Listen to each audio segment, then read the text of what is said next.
അതായത് റോഷ്ന എന്ന നടി ഇപ്പോൾ താങ്കൾക്കെതിരെ രംഗത്ത് വന്നിട്ടുണ്ട്. അതായത് താങ്കൾ കേട്ടിരുന്നോ, ഈ പ്രശ്നം അറിഞ്ഞിരുന്നോ? ഇല്ല അറിഞ്ഞില്ല. അതായത് താങ്കളിൽ നിന്ന് ഒരു ദുരനുഭവം ഉണ്ടായിട്ടുണ്ട് എന്നാണ് പറയുന്നത്. അതായത് ഈ കുന്നംകുളത്തിനടുത്തെത്തിയപ്പോൾ ഒരു KSRTC ബസ് പിന്നാലെ വന്ന് തുടരെ ഹോൺ അടിച്ചു. ഇവർക്ക് സൈഡ് കൊടുക്കാൻ ആ സമയം സാധിച്ചിരുന്നില്ല. അതിനുശേഷം ഓവർടേക്ക് പോയി, വലിയ സ്പീഡിലായിരുന്നു പോയത്. താങ്കൾ അവരെ പൊതുസ്ഥലത്ത് നടു റോഡിൽ ബസ് നിർത്തിയിട്ട് തിരികെ വന്ന് അവരെ അസഭ്യം പറഞ്ഞു എന്നാണ് അവര് ആരോപിക്കുന്നത്. ഞാൻ തൃശ്ശൂർ വണ്ടിയാണ് ഓടുന്നത്, കുന്നംകുളം വരെ പോവില്ല തൃശ്ശൂർ വണ്ടി. അപ്പോൾ ഇങ്ങനെ ഒരു സംഭവം ഉണ്ടായിട്ടില്ല എന്നാണോ?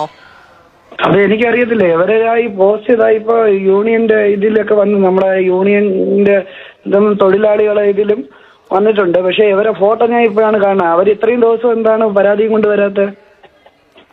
ഈ സമയത്ത് ഞാൻ ഇന്ന് കേസ് ഫയൽ ചെയ്യാൻ പോണെന്ന് മൊത്തത്തിൽ വാർത്ത കൊടുത്തു കഴിഞ്ഞു. അപ്പൊ ആ സമയത്ത് തന്നെ വരുന്നതെന്ന് വെച്ചാൽ എനിക്കറിയത്തില്ല. ചിലപ്പോ ഈ മെമ്മറി കാർഡ് കാണാതെ പോയില്ലേ പെട്ടെന്ന്.